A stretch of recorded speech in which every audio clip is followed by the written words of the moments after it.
Vamos aqui inicialmente mostrar uma das mais, que é o Clube de Roma. Esse Clube de Roma é uma das mais influentes e conceituadas organizações do mundo. O perfil desse clube é de pessoas de renome no mundo, estadistas, governantes, altos industriais, comerciantes, príncipes, reis, fazem parte do Clube de Roma. Qual a ideia do Clube de Roma? Aqui está um release bem resumido dessa realidade. Os profetas do Clube de Roma, dentre eles Benjamin Creme, porta-voz de Buda, Maitreya, predizem que ocorrerá um colapso total no nosso mundo, em uma perspectiva mundial, entre o início e o meio século. Isso o Clube de Roma, que é uma das organizações que mais trabalha em prol da implantação da nova ordem mundial. Então o Clube de Roma, ele está nessa compreensão das coisas que estão para acontecer. E eles estão envolvidos nessa trama toda. Interessante que eles analisam o esgotamento dos recursos naturais, eles analisam a questão do crescimento populacional e também a questão do desemprego em massa e a escassez de alimento e a poluição ambiental. Eles sabem dessas coisas. Nós sabemos que quando eles agirem, eles agirão em cima de uma perspectiva de caos. Primeiro o caos, não é? Para depois eles agirem com uma solução. Então, essas coisas eles têm em mente, eles sabem o que está acontecendo, estão acompanhando. E eles, crise energética, porque todas essas coisas estão acontecendo já e vão se intensificar na medida que o tempo avança. Não podemos ser otimistas com relação a este planeta. Ele está com seus dias contados. A única forma de pessimismo que temos que ter, gente, é naquilo que o Criador, que o Deus Eterno tem a nosso favor. Se nós quisermos estar inserido nessa perspectiva de salvação que Ele nos oferece. Aí estará o nosso pessimismo.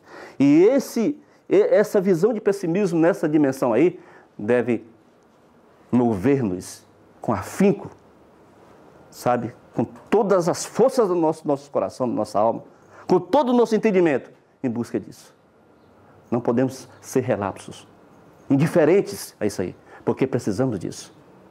Nós precisamos estar na perspectiva do Eterno, na perspectiva de Deus, para poder sobreviver. Olha o que diz aqui esse cidadão, Juan Aurélio Pesce, ele diz, criador do Clube de Roma. Ele afirmou, haverá um desastre, né? Um líder carismático surgirá, então dar-se-á, chama isso aí da nova era, que na realidade descamba na nova ordem mundial. Então, esse cidadão, Aurélio, ele é muito claro nessa questão de o surgimento de um líder mundial que estará sobre a administração do mundo todo. Essa é a perspectiva dele e ele está dentro. Bem, nós temos aqui outra coisa importante no aspecto religioso. Gente, quem está acompanhando essa questão não poderia deixar de lado a religião. Em todas as suas formas. Constantemente, autoridades políticas e religiosas reúnem-se em Roma. Constantemente está acontecendo isso. Por quê? Qual é a finalidade destas reuniões? Por que a religião está inserida nessa perspectiva,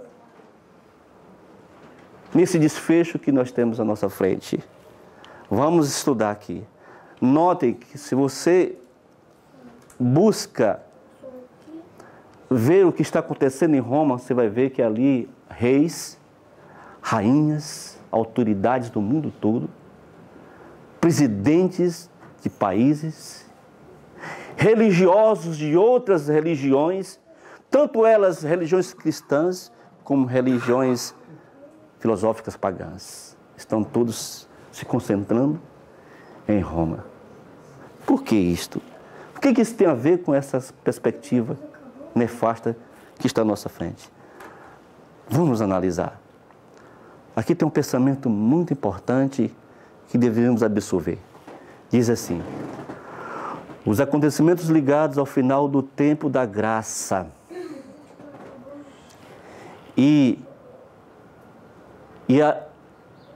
é obra de preparo para o período de angústia. Acham-se claramente apresentados. Multidões, porém, não possuem maior compreensão destas importantes verdades do que teriam se nunca houvessem sido reveladas. Satanás vigia para impedir toda impressão que os faria sábios para a salvação. E o tempo de angústia os encontrará sem o devido preparo. Satanás está tentando impedir que a gente receba as impressões certas desse tempo que nós estamos vivendo. Cristo disse que antes da volta dele ocorreria o engano. O engano não ocorreria, a volta dele não ocorreria se antes o engano não acontecesse. Esse engano é um engano definitivo, que vai decidir a vida de milhares e milhões, bilhões de pessoas. Mas aí está dizendo que nós temos que estar com nossos olhos abertos. Nós temos que estar bem atentos aos acontecimentos. À medida que nos aproximamos do final da história deste mundo, as profecias referentes aos últimos dias exigem nosso estudo especial. Meus queridos, nós temos que ter estudo especial sobre as profecias dos últimos acontecimentos, dos últimos dias. Nós temos que se interessar por isso, porque nós precisamos compreender isso. A nossa salvação, o impedimento de cairmos no laço, está relacionado àquilo que nós estamos entendendo das profecias. A compreensão profética que temos dos acontecimentos finais. Aí diz claramente, esse pensamento é um pensamento que corrobora com o pensamento bíblico. Está muito claro. As profecias referentes aos últimos dias exigem nosso estudo especial. O último dos escritos do Novo Testamento está cheio de verdades cuja compreensão nos é necessária. As solenes mensagens que foram dadas, né, em sua ordem no Apocalipse, devem ocupar o primeiro lugar no espírito do povo de Deus. O Apocalipse. Revelação para os últimos dias. Esse livro Apocalipse, atrelado ao livro de Daniel, o profeta Daniel, vai nos dar a compreensão para os dias que estamos vivendo. A compreensão profética. Queridos, a última advertência ao mundo está acontecendo. As pedras estão clamando, Deus está levantando homens e mulheres para proclamar, preparar um povo para o desfecho final. Uma última advertência está sendo dada. E ela vai se intensificar com os dias, com a medida que o tempo vai passando. A última advertência. Felizmente, o enredo, a ação maligna é essa aí. não é? As mentes estão destituídas do escrutínio, do entendimento das coisas que estão vendo. A mídia, ela que faz a vez contínua na mente das pessoas, uma condição de cegueira, não é? Os métodos são os métodos mais sofisticados que eles usam para desviar você do entendimento dos dias que estamos vivendo. Maria vai com as outras. Condicionamento total. Lavagem cerebral. Neurolinguística. Métodos sofisticadíssimos foram implantados nesses últimos dias para desviar você do entendimento, da compreensão para os dias que estamos vivendo. A coisa é tão séria que no final de tudo, no afunilamento da história, apenas 144 mil estarão vivos, estarão firmes na verdade. E cadê? São 8 bilhões no momento. O tempo está próximo, será que chegaremos a 9 bilhões? Não sei. Não sei quanto tempo temos pela frente, é muito pouco, porque os últimos dias serão rápidos e decisivos. Serão acontecimentos um atrás do outro. Mas a realidade é essa aí. O povo está nessa condição. Um povo alienado, um povo condicionado, um povo sem escrutínio nenhum da verdade na mente, vive em fantasias. Eu não preciso dizer para vocês o que está ocorrendo na mídia convencional. Em toda a sua amplitude. É só condicionamento, é só manipulação na vida das pessoas. Por isso que ele disse, é muito sério. Note que Cristo disse que ele não viria antes que o engano viesse. Nós estamos sendo colocados à prova. Eu louvo ao Criador porque tem esse grupo aqui que recebeu o chamado, que vieram estar conosco. Como em muitos lugares que nós temos ido. Não é uma multidão, porque nunca será uma multidão. Sempre uma minoria. São poucos. Esperamos que haja grande perseverança. Hipnótico, um aspecto hipnótico está. Por isso que a Bíblia diz que o Deus desse século cegou o entendimento de muitos para que não vejam. Estão cegados pelo Deus desse século. Os sábados tem uma coisa importante que o profeta Daniel diz. Aí está. Muitos serão purificados, embranquecidos e provados. Mas os ímpios procederão impiamente. E nenhum dos ímpios entenderá. Porém, mas os sábios? Queridos, os sábios entenderão. Uma sabedoria segundo o céu, não segundo a terra, que ela é diabólica, maligna. Eu fico impressionado as famílias conduzindo os filhos para as universidades, faculdades no dia de hoje, como se tivesse perspectiva. Mas não há um trabalho da família para dizer, abrir os olhos dos filhos, formá-lo em PhD, no entendimento do escrutínio das profecias. Ninguém vê isso aí. Não se vê interesse nessas coisas. Não se vê interesse nessas coisas. Interesse para as coisas espirituais, nós não estamos vendo. Queridos, os sábios entenderão. Só vai entender os sábios. E os sábios segundo o quê? Os ensinos do Eterno. Sua palavra. Essa palavra que nos faz sábio para a salvação, como está escrito. Amados, Apocalipse 13:1 diz: E eu pus-me sobre a areia do mar e vi subir do mar uma besta que tinha 7 cabeças e 10 chifres, e sobre os seus chifres 10 diademas, e sobre as suas cabeças um nome de blasfêmia. Vamos para frente. Aqui Wesley, pai do metodismo. Olha o que ele diz. Que não é adventista que está falando, não é pessoas que são ligadas à profecia, mas o Wesley diz o seguinte: esta besta é o papado romano.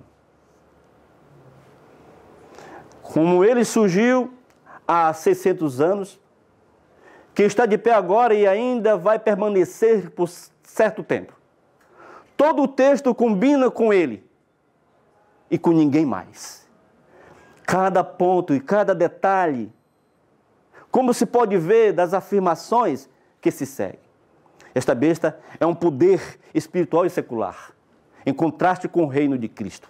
Um poder que não é somente espiritual, religioso ou eclesiástico, nem puramente secular ou político, mas uma mistura dos dois.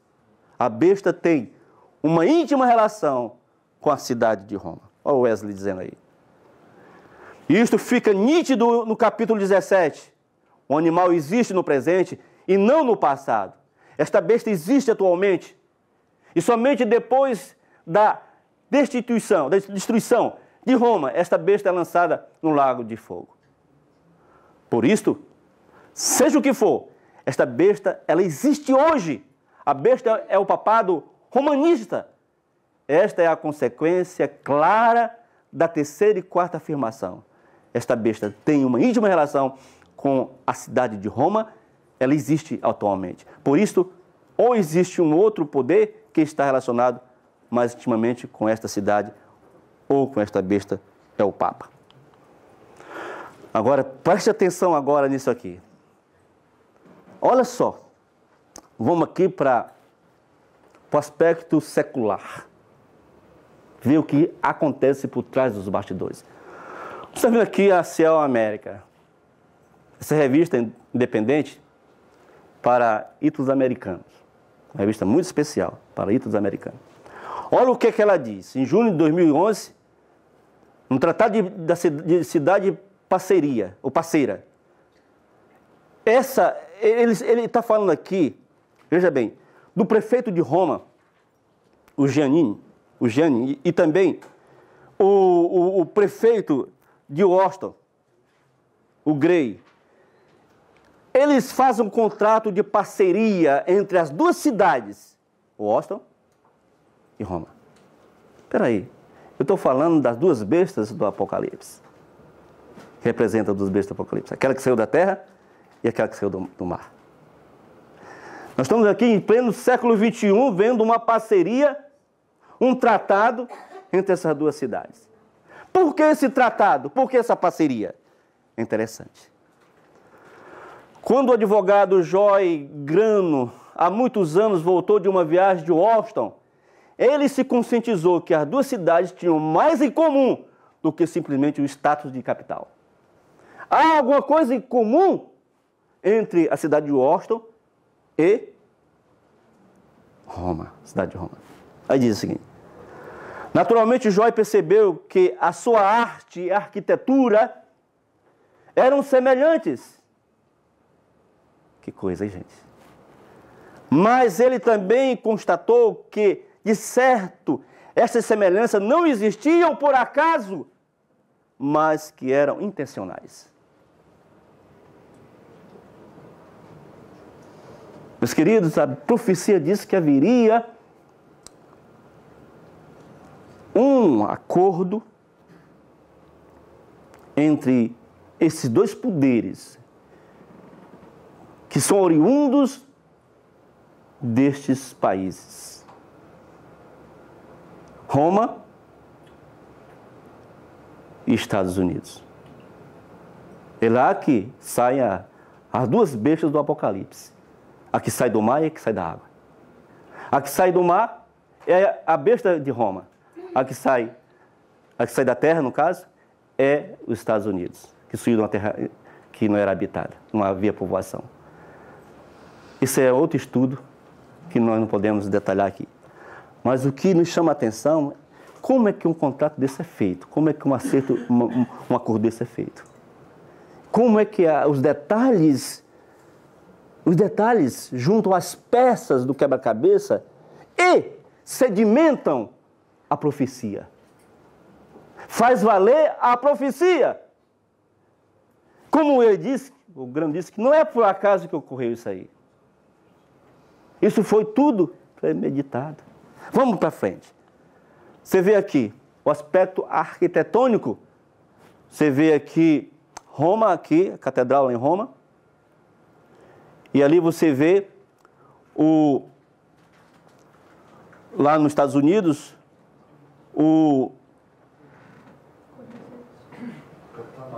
não, onde todas as decisões são tomadas nos Estados Unidos. É o Capitólio. Olha o aspecto arquitetônico dos dois, da cúpula, como são iguais.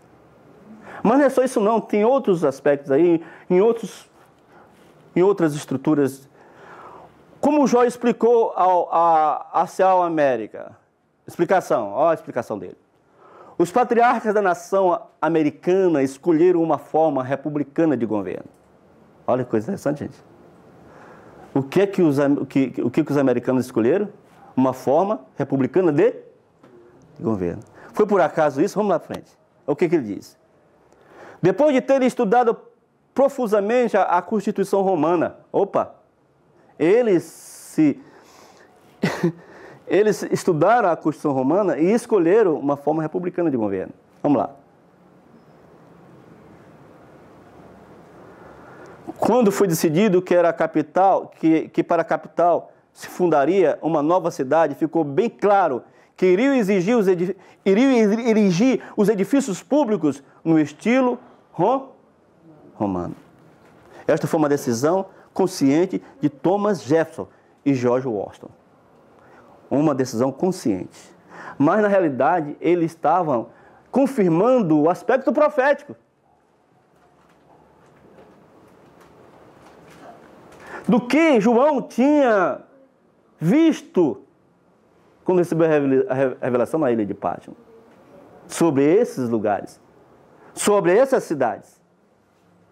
Gente, é impressionante a profecia. Ela é tremenda. Com certeza, não é acaso que 3 edifícios do Legislativo, Executivo e Judiciário, Capitólio, a Casa Branca e a Suprema Corte, ao fim e ao cabo, terem modelos romanos. Olha aí, gente. Mesmo que em 2 deles, só indiretamente, Jefferson recomendou incisivamente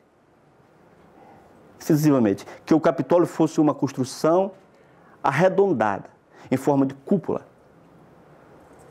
Como consequência de suas observações, Joy Graham, com o tempo, se tornou a força motriz dos esforços de Roma, de tornar Roma e Washington, o quê? Cidades irmãs. Tremendo isso aí. A concordância assinada terça-feira é o primeiro passo no caminho do qual muitos moradores de Washington e Roma esperam que fortaleça as relações entre as duas capitais e que seja o começo de novos projetos, iniciativas e um interesse comum. E é esses eventos que é conhecida a famosa, aí coisa interessante, e desse evento é conhecida a famosa Vênus do Capitólio. Uma das esculturas mais bem conservadas de Roma. E será exposta até 5 de setembro na Rotuda Ocidental da Galeria Nacional de Artes. Esta obra mestre, de quase 2 metros de altura, somente deixou Roma uma vez antes disso, quando Napoleão a capturou em 1797. Ela foi devolvida em 1816. Gente, quem está falando essas coisas aqui não é um religioso que estuda profecias do Apocalipse, Daniel. São homens do mundo. Mas ele descreve a profecia do Apocalipse. A união desses poderes. Mas vamos para frente. Aqui, a Galeria de Arte Nacional, publicada em 3 de junho de 2011. Importante estátua de Roma, capital Vênus deixa Roma pela 2ª vez, desde 1796. Aqui está a informação oficial do ocorrido. Você pensa, mas o que tem a ver essa estátua de Vênus aí? Tem muito a ver. Tem uma simbologia impressionante. Aqui está o Departamento dos Estados Unidos, não é? Falando dos comentários do Tratado das Cidades Irmãs de Washington e Roma, oficialmente, mostrando que são irmãs, né? E aqui está, quando foi feita a abertura, para assinar esse tratado. Diz: bom dia, é uma honra para mim hoje ser testemunha da assinatura deste tratado de cidades irmãs entre Washington, D.C. e Roma. Antes de mais nada, quero agradecer à prefeita Grey e a Alemano pelo convite para estar aqui hoje. Gente, isso é tremendo, impressionante. Desde que o ministro exterior, Clinton, fundou o Escritório Internacional para as Relações Internacionais, há 1 ano e meio, eu experimentei de primeira mão a tremenda influência de parcerias entre governos sobre diplomacia civil e intercâmbio cultura. Pode-se dizer que Washington e Roma foram uma parceria histórica de primeira, algo dos mais importantes eventos na história mundial aconteceram nestas cidades. E com isto, estas duas cidades tornaram-se para suas nações tochas de culturas e de diplomacia. Dois poderes oriundos daí. Dois poderes que vão determinar o rumo da história deste mundo, de tudo. Pena que não dá para a gente estudar essas profecias e mostrar as profecias de Daniel Apocalipse. Mas vamos aqui. Para absorver essa história e cultura, americanos peregrinam até Washington para admirar locais históricos que datam de mais de 200 anos, enquanto que italianos peregrinam a Roma para admirar locais históricos que têm mais de 2.000 anos de idade. Outros aspectos marcantes é o esporte. As duas cidades são torcedoras rojas pelos seus respectivos times. E apesar de amarmos nossas equipes, não podemos esquecer que tanto Roma como Washington são sedes de governo e lugares, o quê? Onde são decididos assuntos significativos de alcance, o quê? Global. Gente, aqui, olha, aqui não é um... Aqui é um mudano, ele não está aqui apresentando a profecia. Mas ele está mostrando, gente, uma realidade, um ocorrido que remete para a profecia. O que acontece em Roma?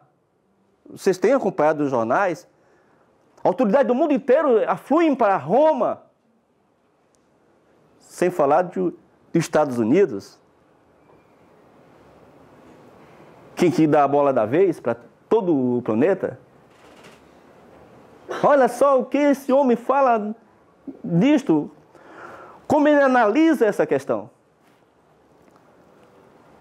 Assunto significativo de alcance global. Portanto, pode-se dizer que nestas duas cidades a política foi e será a modalidade de esporte favorito. Aqui o The New York Times, ele diz o seguinte: olha só, gente, falando do Vaticano, os maiores jornais dos Estados Unidos. Olha o que ele diz. Cidade do Vaticano. O Vaticano pediu segunda-feira uma revisão do sistema financeiro mundial.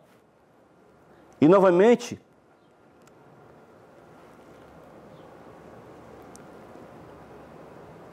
se instituiu uma instância supranacional para a fiscalização da economia global. Faz-se necessária a introdução de mais princípios éticos e morais no mercado, que está se automassacrando. Olha só. Roma. O papado.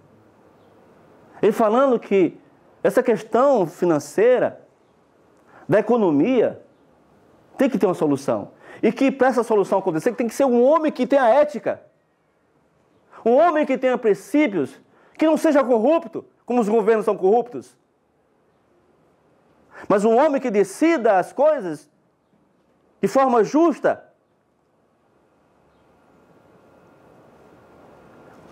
Ele está dizendo que esse homem deveria ser o Papa. Como aquele presidente, ex-presidente, o Bush, olhou numa entrevista, o entrevistador perguntou para ele, quando você olha para o Papa, o que você vê? Quando você olha para sabe o que ele respondeu? Eu vejo Deus. Tá lá, tem uns filmes, não sei se vocês viram isso aí. Eu vejo Deus. Ele vê Deus. Eu estou falando de um protestante presbiteriano, que é o Bush. Eu vejo Deus. E ele diz, olha, precisa de um homem com ética, um homem de modelo espiritual, libado, um homem que seja honesto, que seja justo, que não seja corrupto, porque nós sabemos que o mundo todo, os políticos são corruptos. Gente, em um relatório do Conselho Papal por Justiça e Paz, o Vaticano comenta que a política, que é a responsabilidade pelo bem geral, tem que ser mais importante que a economia e finanças e que as instituições globais que as regulam, como o Fundo Monetário Internacional, não estão reagindo à altura dos problemas econômicos mundiais. Ele está interferindo na economia, na política.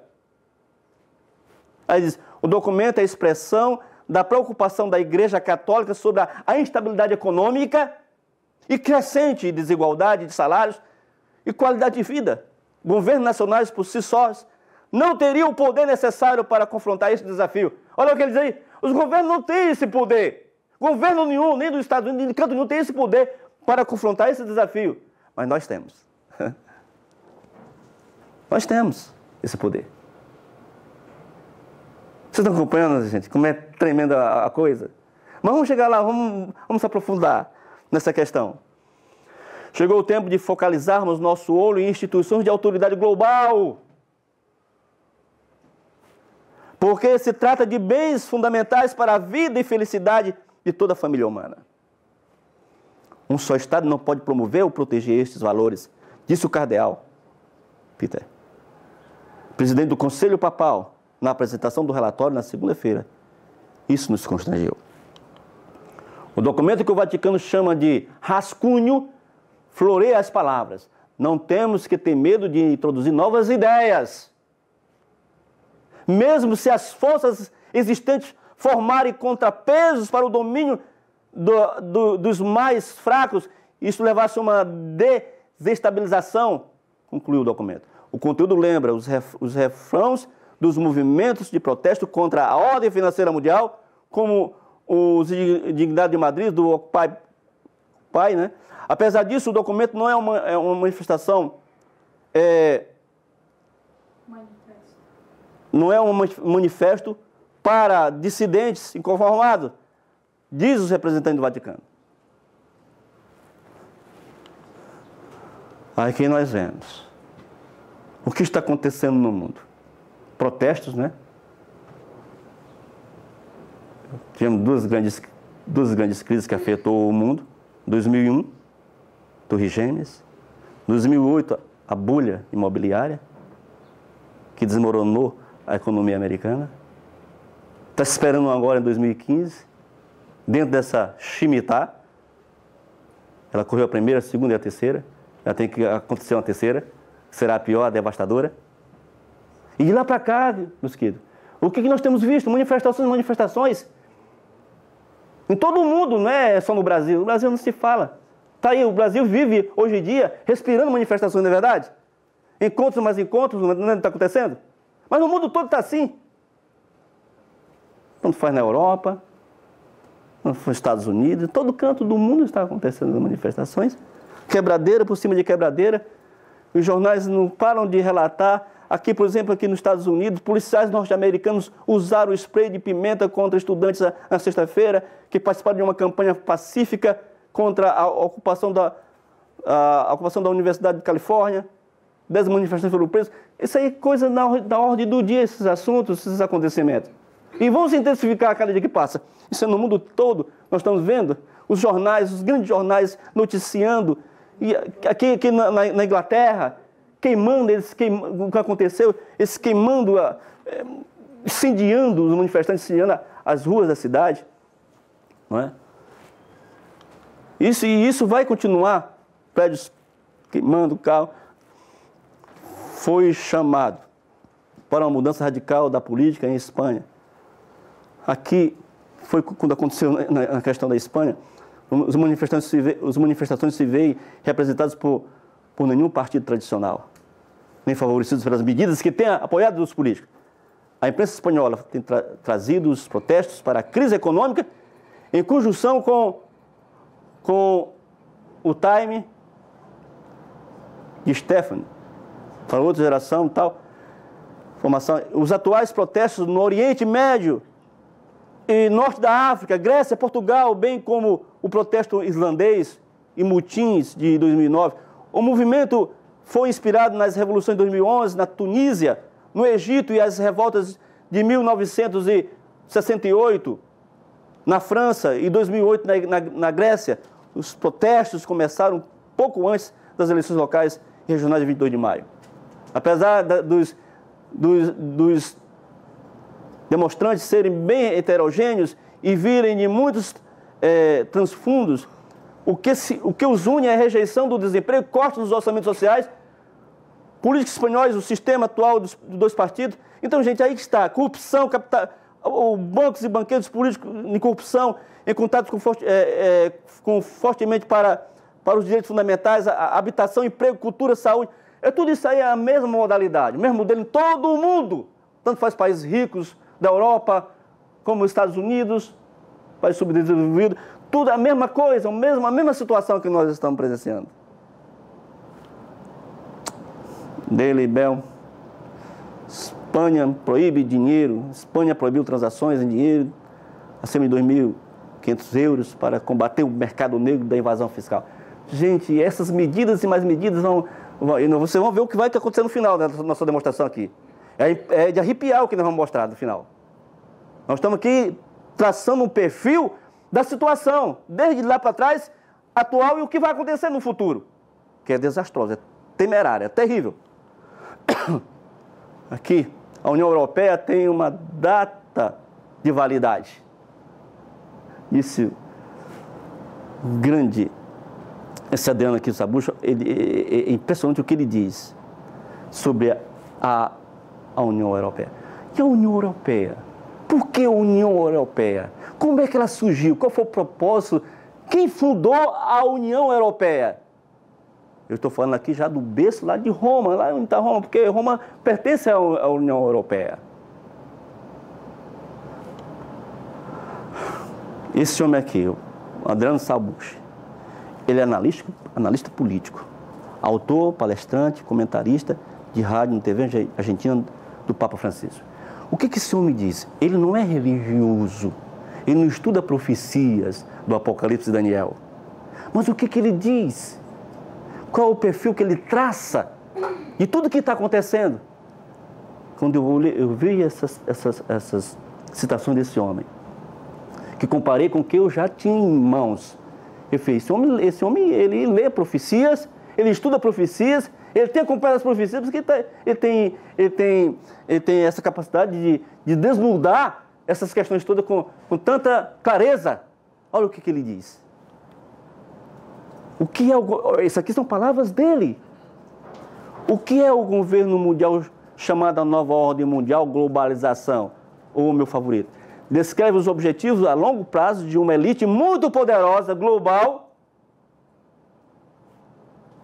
que está incorporando em todos os países, especialmente nos Estados Unidos da América e na Europa, e que possui e administra e conduz os seus recursos, petróleo, dinheiro, poderio econômico, poderio militar e os recursos naturais para seguir os ditames de sua agenda. Só faltou falar de religião, mas mais na frente ele fala alguma coisa. Sua agenda supranacional. Este processo altamente complexo, integral e cuidadosamente planejado explica em grande medida, se não inteiramente, por que nós observamos na política, finanças e na economia constantes tumultos, caos e injustiça. Mas o procedimento bom e estratégico também inclui experimentos, cenários de testes de jogos de guerra. A minha pátria Argentina e toda a América Latina foi alvo repetido de tais experimentos. O Brasil é também? Ele também está passando por esse experimento? Sim, né? Todo mundo. Cerca de 10 anos atrás, quando o cartel internacional bancário, em associação com o FMI, Banco Mundial, o Tesouro dos Estados Unidos da América, agências de rating e da qualidade atuaram sobre a mídia de massa para desmoronar o sistema financeiro argentino e, ao mesmo tempo, para salvar todos os bancos presentes em seus países. O resultado para a Argentina qual foi? O produto social bruto caiu em 2002 de 40% a 50%. A nossa população caiu abaixo da linha da pobreza. A maioria não conseguiu superar até hoje. A violência e morte em nossas ruas, quebras e bancarrotas, uma guerra social amadurecida, o qual por fim não se tornou uma guerra civil. Mas nenhum único banco, o quê? Nenhum único banco quebrou. Nenhum banco quebrou. Apertemos. A palavra inglesa ali que é forward. Para a Grécia de hoje, Islândia, Itália, Islândia, Espanha, Estados Unidos, América, Reino Unido, Portugal, ali a mesma coisa acontece, vez após vez, sem dúvida. E não se trata de erros de qualquer governo, trata de um modelo real para governar nações inteiras ao se impor dívidas públicas desnecessárias e falsas. O mundo inteiro está nessa teia. Uma das principais lições da Argentina, como se pode dominar? Nós somos o povo, com guerras psicológicas e a mídia em massa, para que a população no final aceite todas as dificuldades, enquanto os réus nos bancos e nos governos não perdem nada de seu dinheiro, permanecem no poder. Será que a União Europeia é um experimento semelhante, só que em âmbito muito maior? Um experimento como se pode meter baixo uma camisa de força de uma união burocrática, países totalmente diferentes, com línguas diferentes, sistemas diferentes, culturas, passados e histórias diferentes que continuamente rouba a soberania nacional?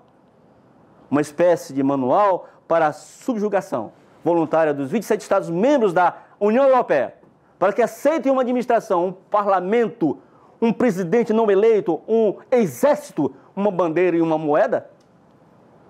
O que globalistas aprendem dos problemas da União Europeia? Será que as crescentes dores do crescimento na Europa são um sinal de que depois de mais de um século de construção da Europa, que hoje somos testemunhas de uma demolição controlada da União Europeia para que se possa reconstruí-las em algo novo? Gente, esse é o pensamento dele, ele está analisando. É um analista, um homem de profundidade nessas questões seculares. Possivelmente, ela está sendo, está falando da União Europeia, ela está sendo moldada e transformada em algo que corresponde mais ao desejo do seu coração. Assim como em sua época, o socialista Fabiano pintou o seu rosto e reclamava a execução gradativa de um governo mundial socialista? Será que a União Europeia é um Estado intermediário no pedregoso caminho rumo ao governo mundial? Como Richard Gardner, do Conselho de Relações Exteriores, sugeriu em artigo de 1974, um Estado no qual direito, política, comércio, finanças, assuntos sociais, cultura, mídia, dinheiro, militar e muitos outros têm que ser aplastados, reestruturados, reequipados em busca de um alvo maior? Será que vamos em breve vivenciar a quebra do euro? E não como um acidente lamentável, mas como um mega processo planejado que, junto com o dólar americano hiperinflacionado, se deixa conscientemente entrar em um redemoinho destrutivo só para ser substituído por uma nova moeda mundial, que será coordenada por uma forma de banco central mundial no futuro? Olha aí, gente. O colapso controlado do euro por uma desintegração e do dólar, por uma hiperinflação, a primavera árabe, você sabe da primavera árabe, né? Questão lá do Egito, né? Questão toda lá. Contada sobre a medida, tudo isso e outros eventos provenientes da Europa, dos Estados Unidos, outros países que minam a soberania nacional em todo o mundo, acompanhadas por uma série de guerras precisas e intencionais e apoiadas pelo crescente monopólio da mídia em massa do Ocidente, isso é tudo um grande acidente ou são simplesmente manifestações diferentes da mesma Leviatã que se esforça atentamente por um governo mundial? Olha só, o homem considerando a questão. Parece que ele leu a profecia bíblica, né? Sim, profecia bíblica. Aqui é questão da Primavera Árabe, né? Vocês viram que foi terrível, foi substituído por uma forma de governo militar, 4, né? Primavera Árabe que não são espontâneas como a mídia em massa do Ocidente nos quer fazer acreditar. Não são espontâneas, foi tudo engendrado, foi tudo armado, por trás dos bastidores. Como no Brasil está acontecendo. Está havendo um trabalho de armação para definir uma situação que os poderosos estão à frente querem. Tudo armado. O Ocidente nos quer fazer acreditar. Os seus promotores atrás dos bastidores sempre recebem um pouco de ajuda dos seus amigos mega planejadores da poderosa elite mundial. Para os cidadãos esclarecidos, eles não são nada mais do que marionetes que, ao final das contas, são de alguma forma controlados pela elite financeira. Cartéis bancários, companhias de exploração e mineração, aglomeradas de mídia, os lobbies nacionais e estrangeiros, ou uma ampla gama de belicistas. De fato, esta é uma nova forma de guerra psicológica. E as mídias do mundo inteiro tornam-se, por tabela, em armas de destruição, em massas mentais, de modo que as pessoas não mais reconheçam e compreendam o que é feito para eles. Como em todas as guerras, se trata de conquistas e dominar os países e regiões inteiras. O povo não sabe de nada, cego, preocupado com outras coisas. O povo é leviano, o povo mudando, perspectiva sempre mudando, mas não vê nada disso. É como ovelhas ao matadouro, levados, né? De repente a destruição acontece. Primeiro, invasão militar permite o controle direto pela nação, alvo e completamente derrubado e oprimido. Tem um grande problema, faz uma péssima impressão no noticiário da noite. Nos últimos dias, em Iraque, Afeganistão, a Palestina, a Líbia e um alvo em movimento. Daí aconteceu. O pessoal não entende o que isso aconteceu. Golpe militar, identificar e apoiar aliados e traidores nacionais nos exércitos da população e na população que estão dispostos a apoiar uma potência estrangeira contra o seu próprio povo. Aconteceu nos anos 1960 e 70 no Chile. Brasil, Uruguai, Paraguai, Bolívia, Argentina, parece apenas expirar no Egito. Tudo isso tramado. Golpe financeiro, cartéis bancários empurram o governo para a parede para pedir-lhes. Então, ficam reféns, né? Então, exemplos, os desejos da elite de poder global se cumprir. O colapso da Argentina, 2001, 2002, México, 1997, Rússia, 1998, Brasil, 1999, hoje Grécia, Itália, Espanha, Portugal, Islândia, em vez de tanques que utilizam o FMI, Banco Mundial, Estados Unidos, o Tesouro, né, o Banco Central, né? Aqui, queridos, países que abrem os olhos e veem essas coisas, como nós vemos hoje em dia a formação do BRICS, né? Que é a China, o Brasil, a Alemanha, a Índia e agora a África, né? A Rússia e a África do Sul. Eles estão vendo isso aqui, eles querem sair dessa teia, que eles sabem como é que a armação é feita. Será que eles vão conseguir alguma coisa? Consegue não. Não consegue. A coisa é muito mais séria do que a gente imagina. Golpe social, guerras psicológicas de hoje. Primeiro é um planejamento mau de problemas sociais internos, enraizada de idade, conflito e ódio. Em seguida, para se empurrar a culpa em uma correspondência de estúpido ou bode expiatório. Em seguida, apoiado e armado até os instigadores nacionais e estrangeiros e os combatentes da liberdade, e garante que a mídia ocidental esclareça quem são os mocinhos e os maus. Um exemplo atual é a Primavera Árabe. Amanhã nós podemos experimentar a América Mola Latina ou aqui, a Sul, né? Vai, mas lê aí, por favor. Então, aí, ou as repúblicas soviéticas molas. Eu não sou muito bom no inglês, não. Talvez devêssemos, como alerta de tempestade no Caribe, começar a colocar guardas para a mudança de regime político, regional e mesmo global. Ajudaria bastante se acumulando para perseguir nuvens negras da guerra, morte e destruição. O autor, Adrian Salbuche, é um analista político. É mais o que ele está dizendo aí. Um homem tem uma clareza do que está ocorrendo. Irmãos, muitas pessoas com essa clareza, homens estudiosos, cientistas, né? Homens que estão acompanhando as coisas e que têm influência na mídia e no mundo, estão sendo mortos. Está acontecendo coisas esquisitas com eles. Eles aparecem mortos, eles dizem que foi suicídio, que foi isso, aquilo. Mas não, mais de 100 homens desses têm morrido ultimamente. Tem escalado. Está acabado com a vida deles. Porque eles estavam tocando, as pedras falando, né? Estavam tocando a trombeta. Falando o que estava acontecendo atrás dos bastidores. O maior perigo.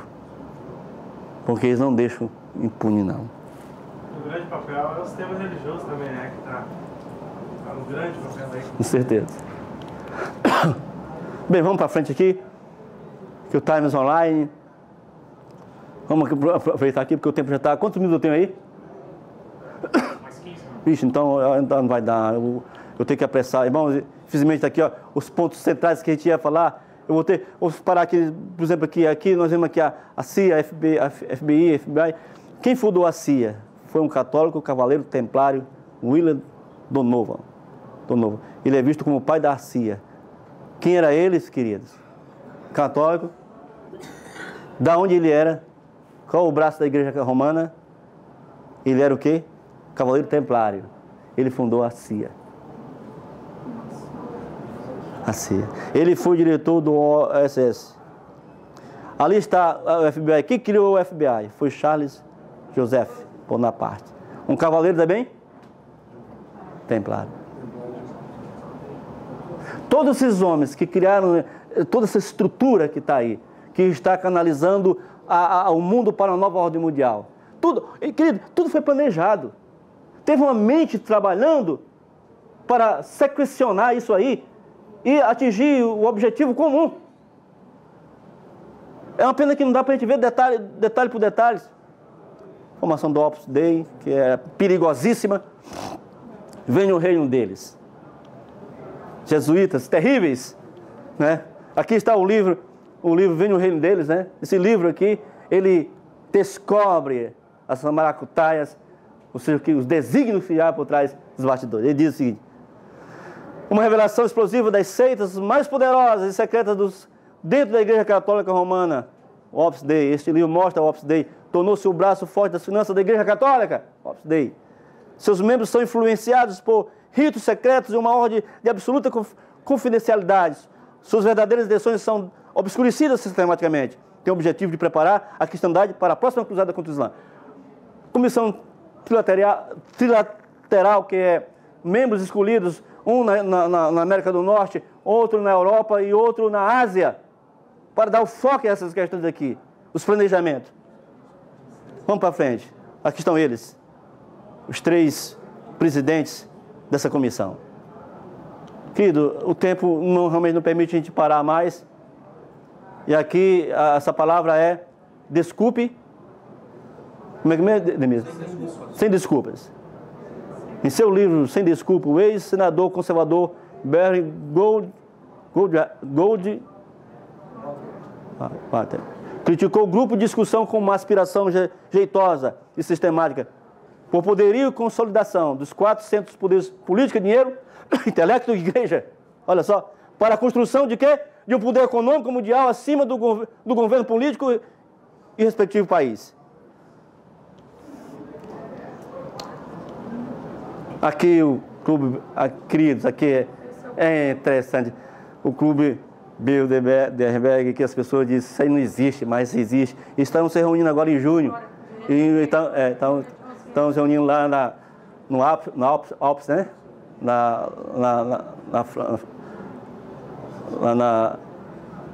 Olha, queridos, quem criou isso aí? Não dá para a gente detalhar aqui. Mas esse jornal aqui, alemão, ele fala alguma coisa muito importante sobre essa questão. É um ciclo confidencial, uma vez por ano, os manda-chuva deste mundo se reúnem numa conferência Bilderberg. Neste ano, o chefe do Partido Verde, Jürgen Trinti, também esteve lá. Este tem que se justificar agora por sua participação, até amigos do próprio partido o admiram. Berlim, a lista dos participantes, os industriais de todo o mundo, reuniram-se no fim de semana em Chantilly, Virgínia, para a 60ª edição da Conferência Bilderberg, bem como chefe de governo, governantes, chefes de agremiações de organizações como o Banco Mundial. Bem, vamos para frente, queridos. É uma pena que o tempo urge, o tempo não permite. Eu queria trabalhar detalhadamente. Aqui é onde vamos sair um dia agora esse ano. Olha, Daniel, capítulo 12, 10. Muitos serão purificados, embranquecidos e provados, mas os ímpios procederão impiamente. E nenhum dos ímpios entenderá, mas os sábios entenderão. Os zeladores da aliança, ele com lisonjas perverterá, mas o povo que conhece o seu Deus se tornará forte e fará proeza. Como isso aqui é importante. O surgimento da comunidade europeia. Foi tudo planejado, queridos. Essa que está aí articulando tantas coisas. Foi tudo planejado. Aqui diz que os Bilderberg, em 29 a 31 de maio de 1954, em um pequeno hotel em Arnhem, no altiplano oriental da Holanda, se encontrou um grupo de importantes estadistas, financeiros e intelectuais das principais nações europeias e dos Estados Unidos em uma conferência internacional comum. O que eles estavam fazendo lá? A criação da comunidade, trabalhando na questão da comunidade europeia. Mas quem articulou isso, e foi de maneira precisa, foi um jesuíta, o Dr. Joseph H. Hitler. Ele quem idealizou, ele que trabalhou, ele que fez as excursões, ele que foi pela Europa toda, visitando os grandes homens, os presidentes, homens de projeção, e trabalhando a mente deles para a criação da comunidade europeia. Ele, e quem é ele? Um jesuíta. O homem é um jesuíta. Mas ele que traçou todos os planos para definir a questão da comunidade europeia. Por um objetivo que eles tinham. Que tinha. Ele trabalhou isso aí. Ele aqui, né? Jesuíta, meus queridos. Jesuíta. Esse homem, ele foi o criador da comunidade europeia. Não dá para gente detalhar. O Vaticano diz que os problemas financeiros do mundo mostram que a política precisa de quê? Da religião. Infelizmente, eu queria detalhar isso aqui. Mas, gente, ele é muito claro em falar isso aí. A religião tem que estar ligada com o problema financeiro, com a solução econômica do mundo todo. Ela tem que estar ligada. Vocês viram no começo, quando eu disse que para essa questão tem que ser um homem de cunho moral ilibado. Um homem sério. Porque os corruptos deste mundo, eles não mais têm condições de administrar finança nenhuma dos países. Então ele busca para ele essa prerrogativa para definir essa questão. Aqui está ele, as reuniões constantes para tratar desse assunto, né? E ele trabalhando, não dá para a gente traçar o perfil, eu quero adiantar porque eu quero chegar a um ponto para a gente terminar a questão. Aqui está, isso aqui, querida, é um cartaz da comunidade europeia. Ele mostra ali a Torre de Babel inacabada, né? Inacabada em construção. Ali os países que integram. No centro ali está o Baphomet, o cara de bode. E ele diz isso aí. Aqui, vamos para frente aqui, eu quero chegar aqui no ponto, porque o tempo já avançou, que esse aqui não posso deixar de apresentar. Isso aqui é muito sério. Aqui tem, todos esses homens grandes que o mundo, sabe, ovacionou, eles estão ligados às instituições secretas de Roma. Estou falando aqui o presidente da África do Sul, não é? Já morreu. Todos eles têm uma ligação. Todos eles. Como aqui. A pena que não dá para a gente tecer. Até mesmo os orientais, queridos, têm uma ligação. Fazem parte. Né? Promeja aí no Japão. Vamos para frente aqui. Não dá pra gente aí. Aqui, esse indivíduo aqui, que é o pai do mormonismo, ele foi até assassinado, né? Ele também era maçom e era ligado às secretas. Quem continuou o trabalho dele foi esse católico aí, na realidade que... Bem, Apocalipse foi-lhe concedido que desse espírito à imagem da besta, para que também a imagem da besta falasse e fizesse que fosse morto todos os que não adorassem a imagem da besta. E aqui, querido, vamos chegar à questão. A questão, define a questão agora. Como eu disse, o tempo... Aqui tem a questão do domingo, quando a imagem da besta, ela traz para si a prerrogativa de que ela tem o domingo como sendo o seu sinal, como sendo a sua marca. Ela é muito clara, a sua marca de poder eclesiástico. Ela diz, o domingo é nossa marca de autoridade, a igreja está acima da Bíblia. Esta transferência da observância do sábado é prova deste fato. E qualquer protestante que guardar o domingo reconhece isso. É Roma dizendo. Porque a questão toda que está aí acontecendo tem a ver com o domingo também. É uma pena que não dá para a gente traçar esse perfil por causa do tempo. Ela diz assim, claro que a Igreja Católica alega que a mudança de sábado para domingo foi seu ato. E o ato é a marca do seu poder eclesiástico, a autoridade em questões religiosas. A marca da Igreja Católica, o sinal dela é o... Por isso que os seus adoradores vão receber a marca da besta, que é o domingo. Aqui ela está dizendo claramente, o domingo é a nossa marca, é o nosso sinal. Deus tem o seu sinal, Deus tem a sua marca. Está lá em Ezequiel 20 e 20:12. Eis que dei os meus sábados, para que sirvam de sinal entre mim e vós, para que saibais que eu sou o seu vosso Deus que vos santifica. É a marca de Deus o sábado. O domingo é a marca da besta. Não tem para onde fugir. E essa questão do domingo está inserida na questão também econômica. Essa questão aí que está sacudindo o mundo, financeira, tem a ver também. Vamos ver se... A guarda do domingo é um reconhecimento da supremacia de Roma e do culto papal. Olha, aqui foi a primeira lei por Roma. Agora, quando eu falo Roma, imperador de Roma, Constantino, ele diz o seguinte: todos, portanto, que observam o sábado e outros requerimentos da lei, ela, a Igreja Romana.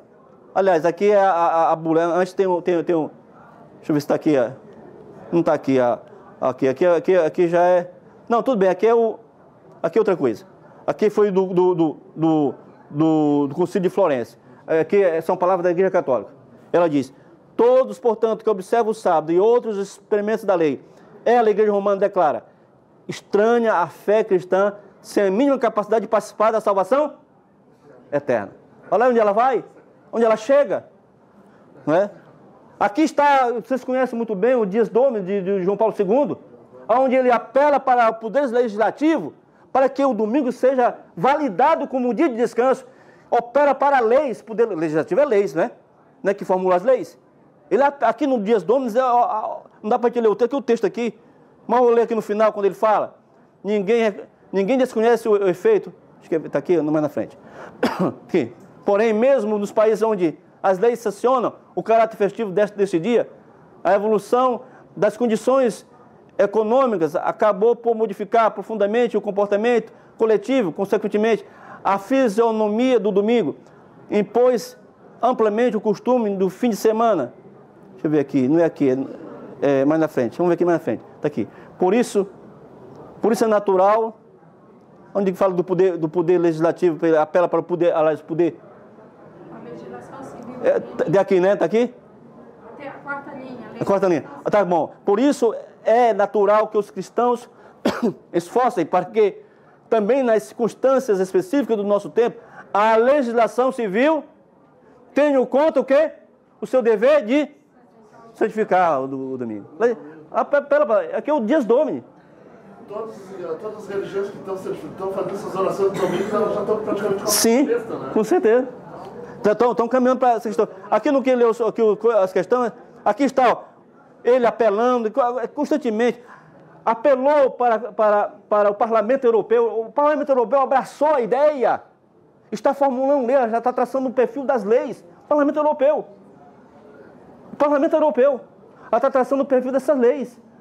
Na questão, querida, aqui está a aliança em prol do domingo, que foi criada lá na Europa. E é interessante, o que chama atenção é que eles invocam aqui, nessa aliança, veja bem, por favor, isso aqui é o cartaz da aliança europeia pró-domingo. Agora, interessante que no seu bojo ela invoca a lei, essa lei aqui, ó, que Constantino fez, que diz assim, ó, que todos os juízes de todas as cidades, o povo e todos os comerciantes repousam no venerável dia do sol. E nesse cartaz está lá no canto lá, ó, a lei de Constantino. Isso aqui é do governo. É um movimento em prol da guarda do domingo.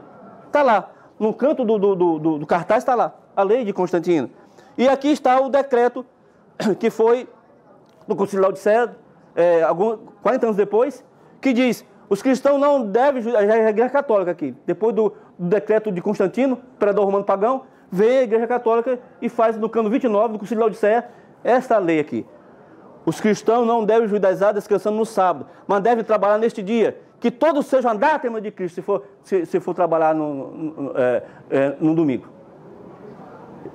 O sábado tem que trabalhar, mas no domingo não. Uma lei, cano 29. E está aí, ó, os movimentos, ó. Os bispos europeus apoiam o projeto da lei sobre o descanso. Não só os bispos, não só as entidades governamentais, o próprio sindicato abraçou a questão de forma...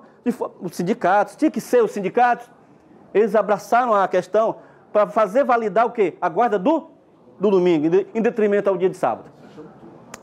Querido, a situação é essa aí. Vamos terminar agora, gente.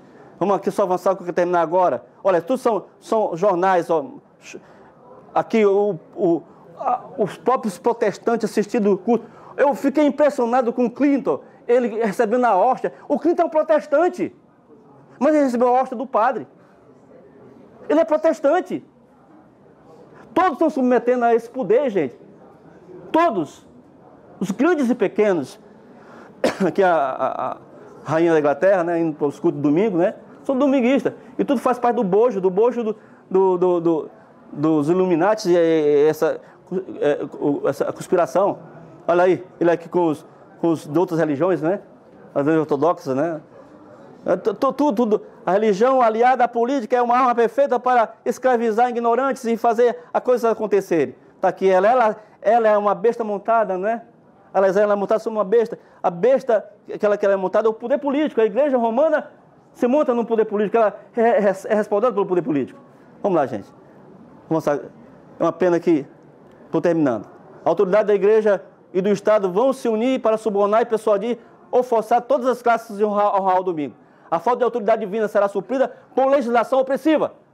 A corrupção política está destruindo o amor, a justiça e a consideração para com a verdade. E mesmo na livre América do Norte, governantes e legisladores, a fim de conseguir o favor do público, cederão o quê? Ao pedido popular de uma lei que impõe a observância do domingo. A liberdade de consciência obtida a tão elevado preço de sacrifício não mais será respeitada. É o que nós estamos caminhando. O reflexo de alguém. Aqui só um aspecto não dá para entrar em detalhe, mas vamos para frente. Eu vi subir da terra outra besta que tinha 2 chifres semelhantes. Aqui está falando dos Estados Unidos, da América. Essa besta surgiu da terra. Não dá para a gente entrar nos detalhes por conta do tempo. O tempo já expirou. Eu quero terminar, não posso deixar de terminar mostrando isso aqui. Pirrou aí? Aqui deu um pau aqui, ó. Vem aqui, por favor. Eu quero mostrar esse aspecto aqui que eu gosto do desfecho. Não quero mais prolongar. Olha o que vocês vão ver agora. É interessantíssimo. Tem um tempinho de terminar? Mais um minutinho? Ô, gente, o que eu vou mostrar agora é impactante. Eu me empolgo com essas coisas, gente. Porque essas coisas são verdades. Eu não estou tratando aqui de utopia, de fantasias. Mas estou falando de coisas que é verdade. E que nós precisamos saber. Ter ciência disso. Tem problema mesmo, foi? Ele não se importa com isso, né? Ele não acredita. Eu me empolgo com isso, sinceramente. Quanto? Deu, meu querido? Já avançou muito. Não avançou muito. Tá bom, vamos aqui. Bem, olha, é o seguinte. Vamos aqui, terminar. Ô, gente.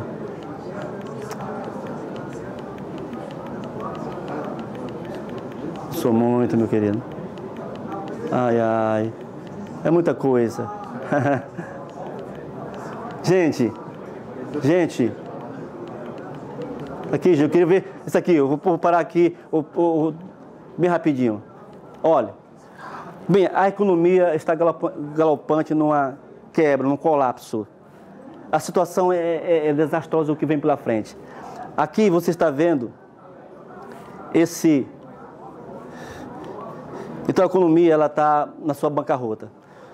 Quando você olha para a China exigir dos Estados Unidos que ordenar a sua economia, na moral, hein? Na moral. Os Estados Unidos, 80% está na pobreza. E está caminhando para 80% da pobreza. Já, caminhando para 80% da população pobre, miserável. Que era o sonho americano, né, gente? Mas o sonho americano está tornando um pesadelo americano, né? Esse homem aqui tem algo a dizer. E daqui, vamos rapidamente mostrar. Esse homem aqui é um bilionário. O nome dele é Célio Carvalho. Esse homem, ele é um estudioso do assunto. Ele é um investidor também. Um grande investidor, bilionário nos Estados Unidos. Um homem que conhece todos os trâmites da economia e tudo o que está acontecendo na economia. Ele diz categoricamente que a economia está caminhando para a bancarrota. O lastro de ouro, ele diz que os bancos não têm ouro. Que os países, os bancos centrais do mundo todo estão confeccionando dinheiro, papel. Muito papel, muito. Todos os bancos centrais do mundo. Aí você vê o dólar dando a subida, né? Chegando quase a R$4 o dólar, né? Ele diz que as teias da economia, ela está para dar o golpe final em todos os cidadãos do mundo. E ele diz, esse homem disse, olha, todo o dinheiro aí que está aí vai se tornar papel, sem valor nenhum. Gente, não vai ser uma recessão como aconteceu no passado, que as pessoas se suicidaram, né? Muitos se suicidaram por causa da recessão, né? Não foi? Recessão da depressão. Foi. Mas acontece que isso aqui não é recessão comum. É uma recessão que vai atingir grandes e pequenos. Milhares de pessoas vão morrer desesperadas porque o seu nível de status social baixou, zerou. Ficaram miseráveis. Gente, o dinheiro, da noite para o dia, se acabou. Pessoas que têm aplicação em commodities, pessoas que têm aplicação na bolsa, pessoas que têm aplicação em tanta coisa, não vai valer nada. É uma jogada deles, eles são terríveis. E vão fazer isso com toda a população do mundo. Então, ele diz que a única coisa que vai sobreviver de tudo isso, ele disse que todas as indústrias, as empresas, elas vão bancarrotas. Desemprego assustador mundial em todo o mundo. Mas ele disse que a única coisa que vai sobreviver de tudo isso aí vai ser a agricultura. Porque você, sabe, a agricultura é a questão que não pode, né? Ele disse que a única coisa que vai ter valor é a agricultura. Vai ter valor. Gente, olha. Gente, o mundo está aí, esses governantes levando para o poço todo. Cego guiando cego. A religião guiando, cego guiando cegos. Essa política aí, cego guiando cego. Essa economia aí, cego guiando cego. Crise econômica está à nossa frente, que vai atingir a todos nós. Brevemente, o problema de comprar e vender será muito sério para o povo. Gente, as prateleiras vão estar vazias. Vão estar vazias. Você vai com o seu carrinho lá para entrar no supermercado, você não vai encontrar nada. Gente, você não vai encontrar nada. Isso vai acontecer, está na nossa frente. Gente, não vai encontrar nada. Não vai ter comida. Milhares de pessoas que estão nessa cidade aqui de Porto Alegre, não plantam quem sabe, a não ser que tenha algum trabalho no campo, né, alguma empresa, né? Mas a maioria, lá no Ceará, por exemplo, Fortaleza, ninguém planta um caroço de feijão, um caroço de arroz. Comida vem todas dessas grandes estruturas aí, megas estruturas de produção de alimentos, que vão ser sacudidas pela questão do petróleo também. Que ela se move por causa do petróleo. Todos os maquinários se movem pelo petróleo. Gente, as prateleiras vão ficar vazias. As pessoas hoje em dia ainda vão lá na padaria e compram um saquinho de leite e um pão, né? Para comer. Então tudo bem. Tem o feijão, tem o arroz, né? Tudo bem. Mas, gente, tudo isso vai faltar. Vai ser desesperador. O que vem pela frente, esse homem aqui, esse economista, esse bilionário, ele disse, olha, a coisa vai ser terrível e assoladora. Gente, assim a sensatez em obedecer a Deus é sair da cidade em direção ao campo onde se pode cultivar os próprios alimentos. Nós temos que sair do sistema que é o nosso próprio sistema, se quisermos sobreviver. Ninguém que estiver no sistema vai conseguir sobreviver. Eu não estou aqui, como se diz, provocando nenhuma crise de desespero em ninguém, não. Mas é isso que vai acontecer.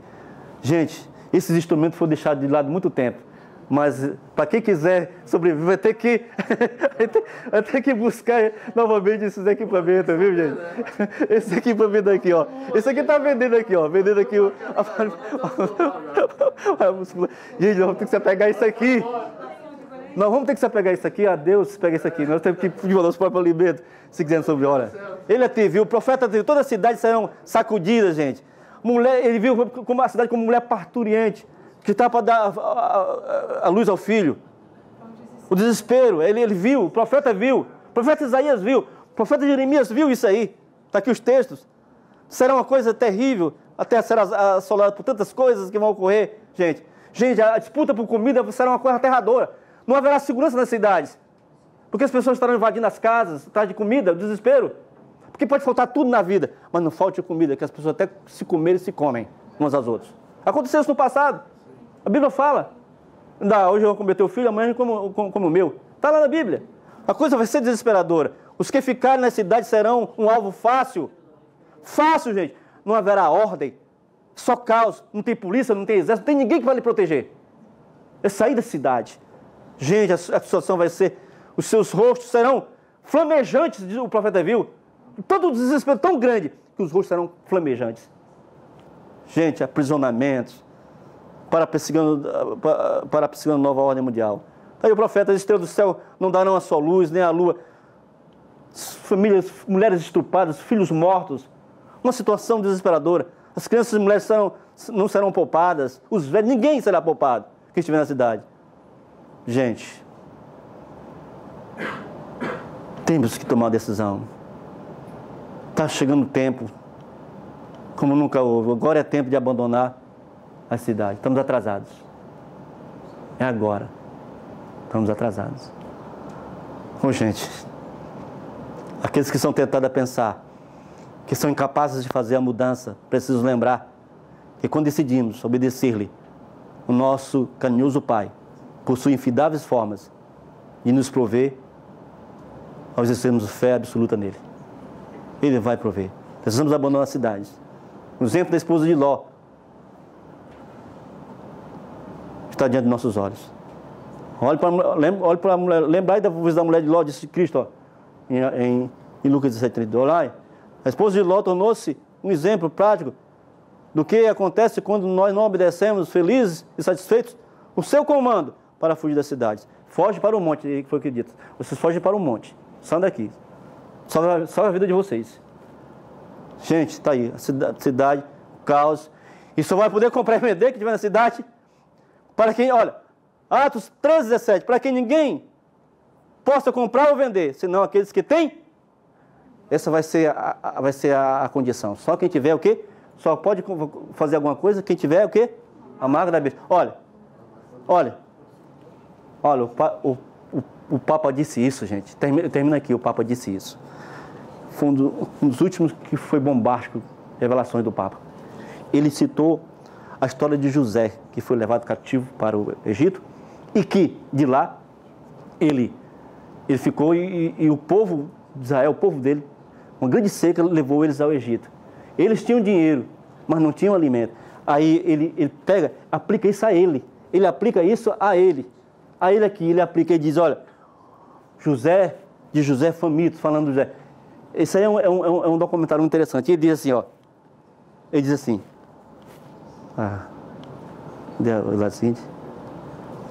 Ele diz assim, ó. Não, passou. Olha, mas não podiam comer o dinheiro. Dinheiro não vai ter valor nenhum. Aí vão atrás de quem? Ele disse que ele tem a solução. Ele é José. Está tudo planejado, está tudo estruturado. Está tudo estruturado. A terra vai estar na condição que ele vai conseguir envolver a pessoa num grande engano, num grande marasmo dele. quer submeter a Ele, submeter a ser marcado, a receber a marca da besta. Por isso Deus está chamando o seu povo, saia da cidade, saia enquanto é tempo, saia. Bem, não dá mais para profundidade. Gente, a realidade é essa, minha gente, por misericórdia.